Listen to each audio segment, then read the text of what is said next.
Election integrity was not an issue that my colleagues have been pushing until Donald Trump told them that they should be pushing this issue. Americans have confidence in elections.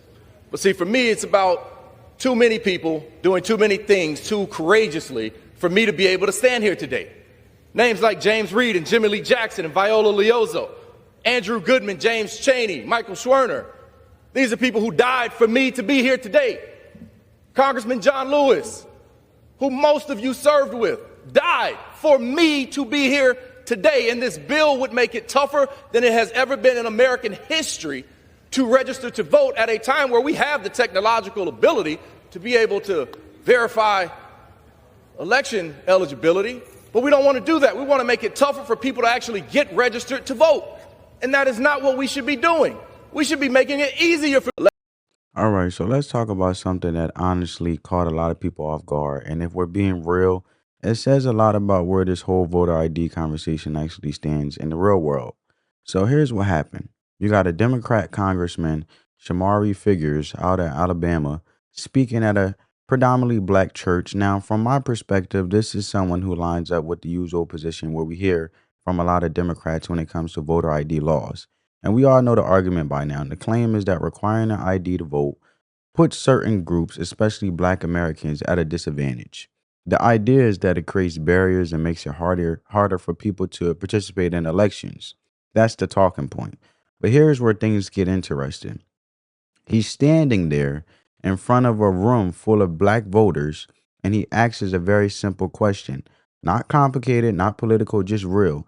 He asks how many people there don't have a government issue ID. Now think about that for a second, because if the narrative we keep hearing is actually true, then you'll expect a noticeable number of hands to go up, right? You'll expect at least some kind of response. But that's not what happened. And this is where it gets awkward. Because from what we've seen, the response he got was basically none. No wave of hands, no confirmation, just silence. And you can feel the disconnect in that moment. Because here's what this actually looks like in real life. We're not talking about some abstract group of people. We're talking about everyday Americans, people who drive, who work, who cash checks, pick up prescriptions, travel, go to school, rent apartments, all things that require ID. And let's be real for a second. If you live in a place like Atlanta, Birmingham, Chicago, or New York, you already know you need an ID for almost everything. You needed to get on a plane, you need it for certain jobs, you needed to enter federal buildings, and in many cases, just to handle basic life. So when politicians say that requiring an ID to vote is unreasonable, a lot of regular people hear that and think, wait a second, that doesn't match what I see every day. And that's why moments like this stand out, because instead of talking about people, we are actually hearing from them. Instead of assumptions, we are seeing reality. And from my perspective, what this moment showed is a real gap between what's being said in political debates and what's actually happening in communities. It raises a simple question. If the people these policies are supposed to protect are sitting there saying they already have ID, then what are we really talking about? And who is the argument or this argument actually for? Now, to be fair, some people will say, even if most folks have ID, the concern is about the small number who don't. And that's a real argument, the minority, right? Even though we speak to the majority here on this channel. But we'll get into that later. But in that moment, in the church that we about to see, what you see was something very different from the narrative we hear all the time. You saw the reality check, not from a debate stage or a think tank, but from everyday people answering a basic question. And that's why this moment is getting attention, because it forces people to stop and think. Are we solving a real problem or holding on to a story that doesn't match what's actually happening? So hit the like button, share the video, subscribe to the channel, and I want you guys to check this out. So regardless about how you feel about voter ID, right? This is not about that. This is about ease of registration, right? The most common form of ID that everybody has is a driver's license, right? I'm of a different era. I'm of a different generation. I probably feel a little bit differently about it. But watch this. How many people in here do not have an ID? Right? Everybody has an ID, right? So my thoughts on it a little bit differently. And I got to tell you, moments like this are why people are starting to question the narrative, because when you actually test these ideas in the real world, they don't always hold up. So here you have this congressman standing in a black church trying to make a point about voter ID, and he asks the crowd a simple question: how many of you don't have an ID? And the response, basically nothing. Nobody raising their hand, nobody saying, yeah, that's me. Just a room full of people sitting there like, what are you even talking about? And this is where it gets real, because you can almost hear the disconnect. It's like he walked in expecting one reality, and instead he ran straight into another one. So think about it. If the argument is that large numbers of black Americans don't have ID, then asking a question in a room full of black voters should prove that point. But it didn't. It completely flipped it. Honestly, it flipped it. And from my perspective, that's what people are reacting to.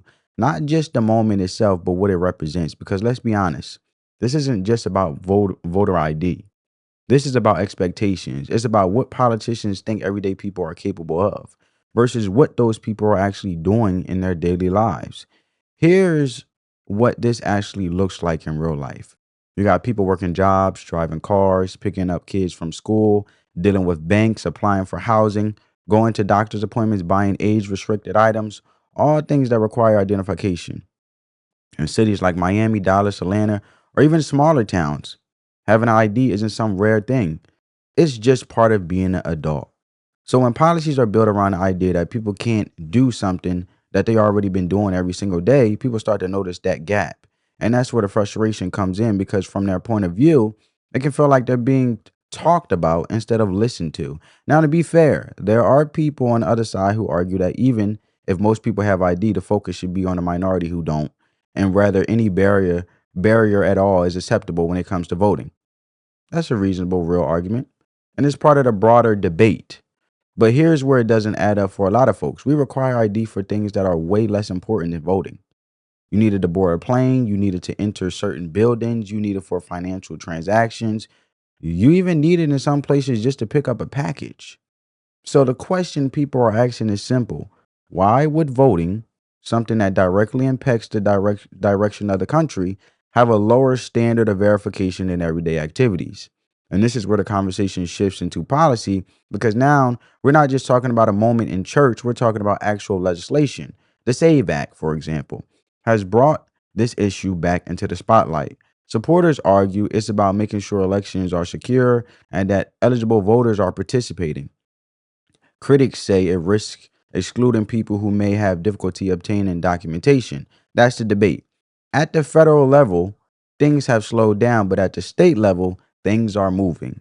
Take Florida as an example. They already started pushing their own version of these requirements. And just like clockwork, the criticism is that it's going to suppress votes. But again, a lot of everyday people are looking at that claim and asking based on what? Because in their experience, having an ID is already a normal part of life. So what you're seeing right now is more than just political back and forth. You're seeing a collision between narrative and reality. In moments like that church interaction that you just seen, they put that collision on full display, honestly. Your side. Good afternoon, I'm Paula Suro. And I'm Josh Benson. Thanks so much for being with us tonight. A bill looking to heighten requirements for voters across the state just passed out of a House committee today. It aims to streamline the voting process, but critics say it could force thousands of people off the voting rolls. News Channel 8's Mackenzie Laporte is inside the State House with this debate.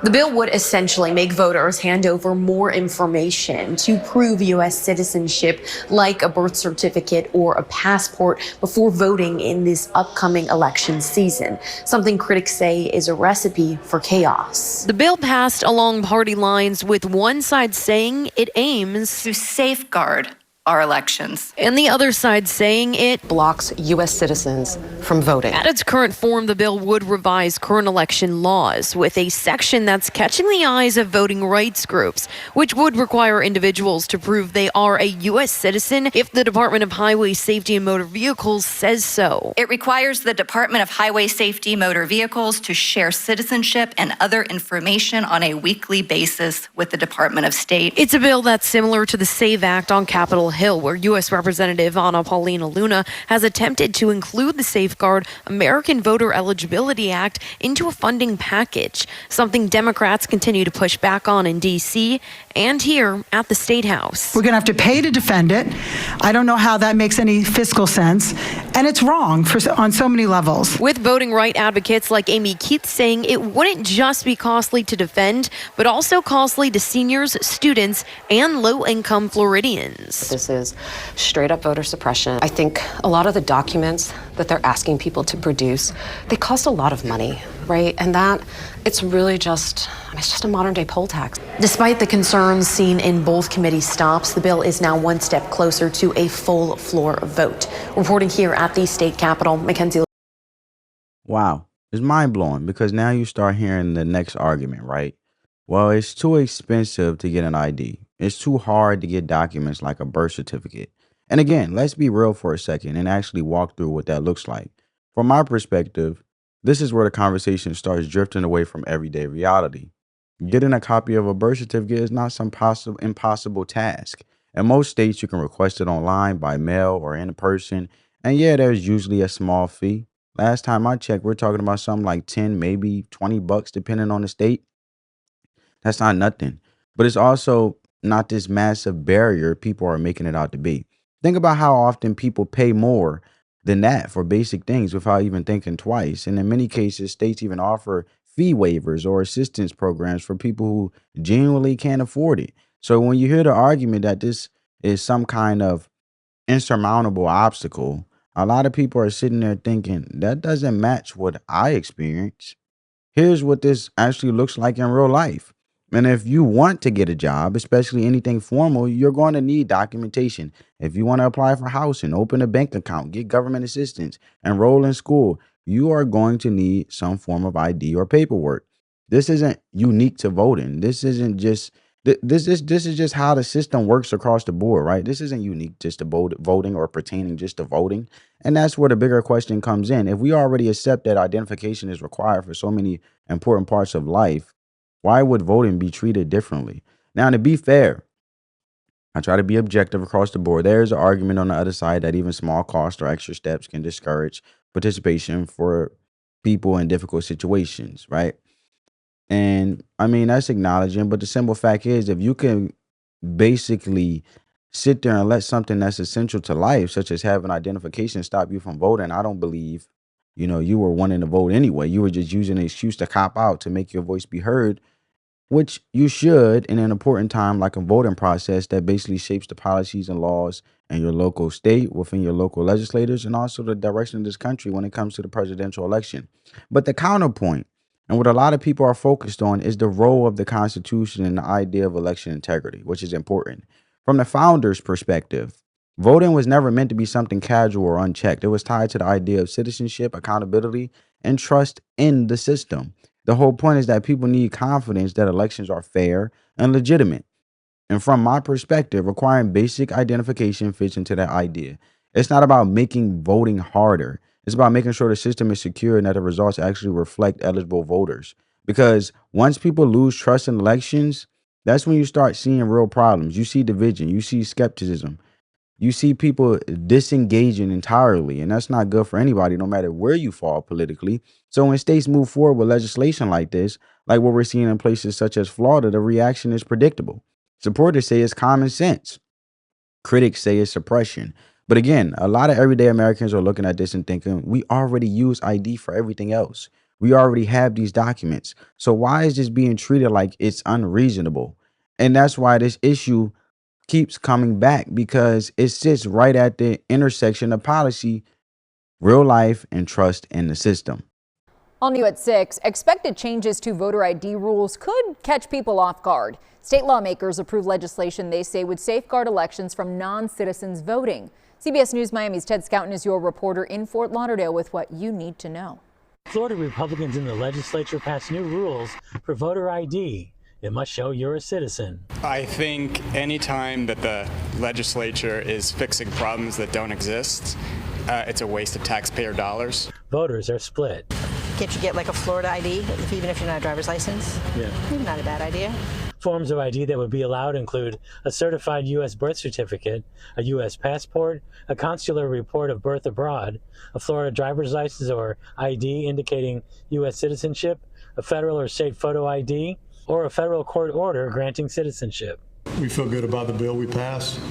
Ultimately, all we're really seeking is wanting to make sure that the elections process in Florida is as pristine as possible. Miami Garden State Senator Shepard Jones says there is no evidence of fraud. So all of this is performative.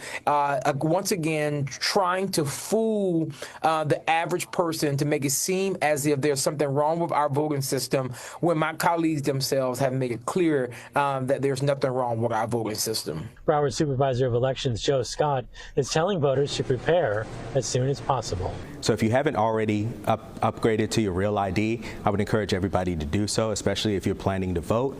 And if you are a registered voter and you're planning to vote, the best thing everybody can do is to get their Real ID. Look, when you zoom out and look at the bigger picture, this really isn't about saying any one state is completely broken.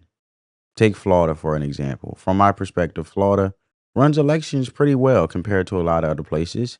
You get results quickly, the process is clear, and there's a level of confidence that there are a lot of states struggle with. And a big reason for that, in my view, is leadership and priorities. But here's the key point that gets missed. Just because something is working doesn't mean you stop improving it. Think about it like anything else in life. If your system is solid, you don't just leave it alone and hope nothing ever goes wrong. You keep tightening it up.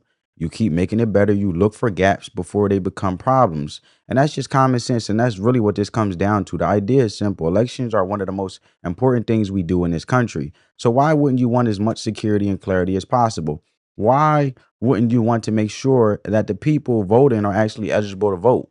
From my perspective, that's not extreme. That's basic. Now, on the other side, the argument is that you can go too far, that at some point these laws can create barriers and discourage participation. And again, that's just something that's something people should be able to talk about. But where a lot of frustration comes in is this feeling that any attempt to strengthen election rules gets labeled as suppression automatically without really looking at what the policy actually does. Here's what this looks like in real life. If you're someone who follows elections, you've probably seen stories over the years about non-citizens ending up on voter rolls or participating in local elections where the rules weren't clear or weren't enforced properly. And now, of course, some states would dumb it down and saying, oh, well, it was only a little bit of non-citizens or illegals that voted. Not a lot. It doesn't matter. One little is too many. And even if those cases are rare, they still matter because elections come down to trust. People need to believe the system is fair, or the whole thing starts to break down. So when states like Florida say, we're doing a good job, but we want to do even better, a lot of people see that as responsible, not extreme. It's about prevention, not reaction. It's about making sure small issues don't turn into bigger ones later on. And this is where things start to heat up politically, because as soon as these laws get passed, you start seeing lawsuits. You start seeing pushback from activist groups and political organizations claiming that these changes are going to harm voters. And at that point, it moves out of the political discussion and into the legal arena. Now, it's not just about what the law says, it's about how it's interpreted, how it's challenged, and whether it holds up in court. And that's exactly what's happening here. The expectation, even from leaders in Florida, is that these laws are going to be challenged, that there will be legal fights over what's allowed, what's required, and where the line is. And honestly, that's part of the process. That's how the system works. But at the core of all of this is a very simple idea that a lot of people agree on, even if they disagree on the details. Elections matter. And the more confidence people have in them, the better things function overall. So I am excited to be able to sign this. This is a big deal, but it isn't as big a deal in Florida because of all the hard work we've done over many, many years. And I think from the time Wilton was Senate president until probably 23, we had 2 or 3 year period where all these issues we just addressed in a very strong way. And you know what happens on all these? I sign it, they sue us, right? They go to a liberal judge. The liberal judge sides with them. Then we appeal, and then we win, right? So that's probably what will happen on this. I've just seen it enough. I've seen the song and dance long enough. But it's funny because anything that we do, we'll sign. They'll forum shop. They'll go to and there's some judges will rule against us 100%, no matter what, no matter how many times they get reversed. So you do it. And then media, oh, judge rules against Florida election bill, like real.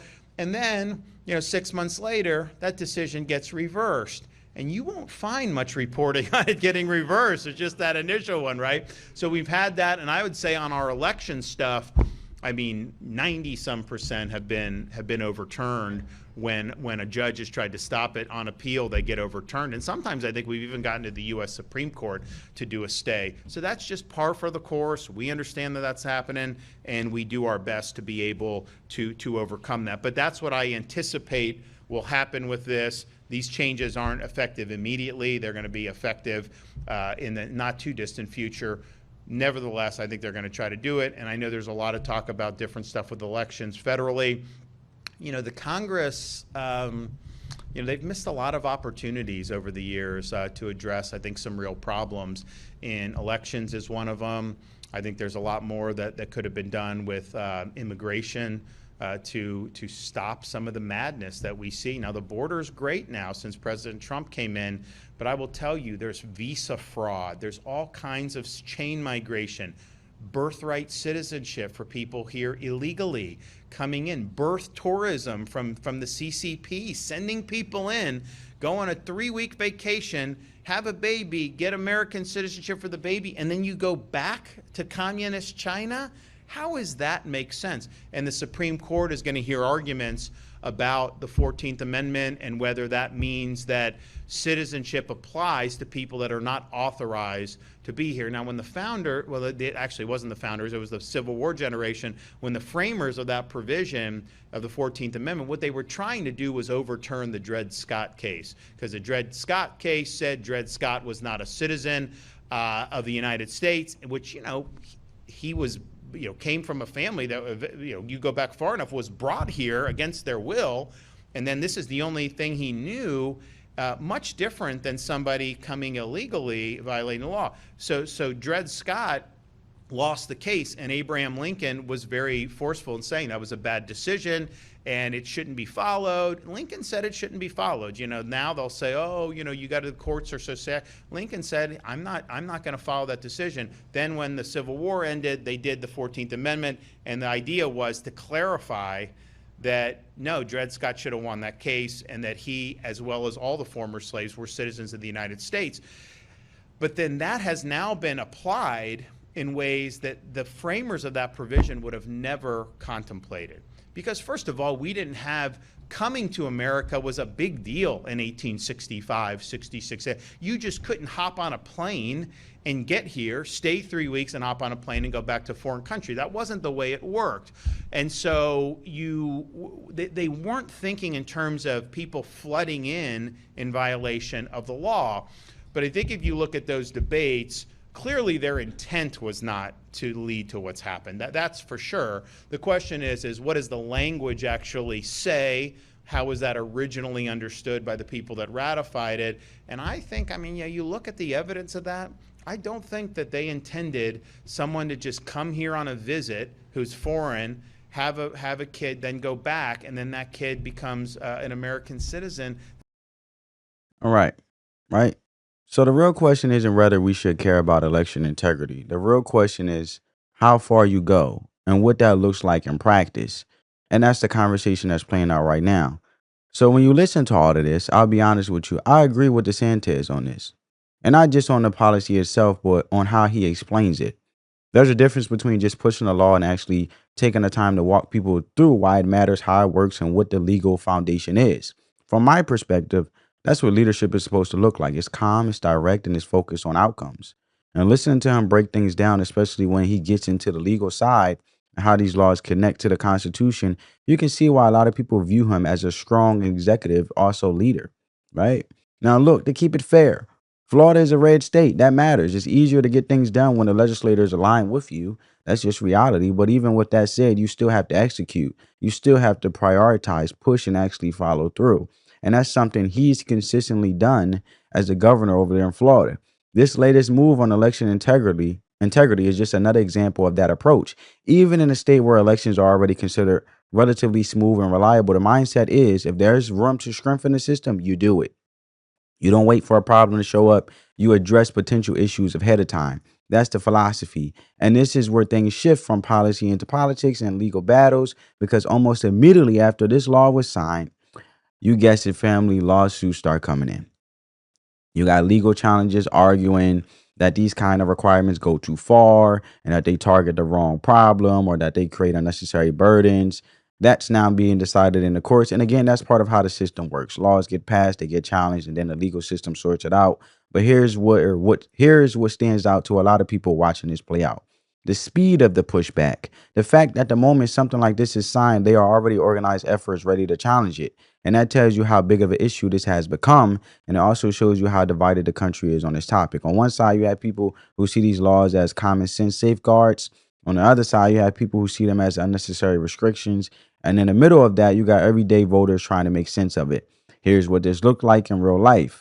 If you're someone who already have an ID, already uses it for daily life, and already sees elections as something that should be secure, then these laws probably feel reasonable to you. If you're someone who is worried about access or who has concerns about how these rules could affect certain groups, then you're going to look at it differently. That's the divide, even though I hate division, because the simple fact is when it comes to a citizenship and the rights surrounded around citizenship, votes and when it comes to elections, the top priority should be election integrity, especially those who have the right to vote, who is an American taxpayer, who does everything right, following the system, and being a legal, productive citizen here in the United States of America, out of respect for how we operate.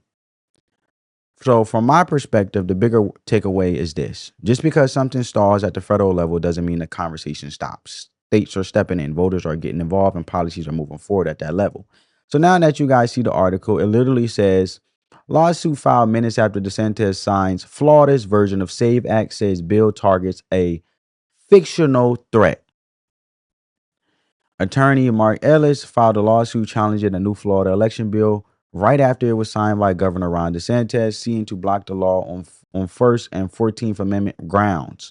The bill in question, which makes multiple revisions to the Florida election code, including from the final staff bill analysis requiring voters to submit documents proving their citizenship status to register or remain on the voter rolls, requiring the Florida Department of Highway Safety and Motor Vehicles, DMV, to include a driver's legal status on a driver's license or identification card, requiring political candidates to disclose whether they have dual citizenship, prohibiting a person from qualifying as a candidate if they legally change their name during the 365 days prior to qualification, and revising a list of acceptable identification for voting to remove student IDs and public assistance IDs.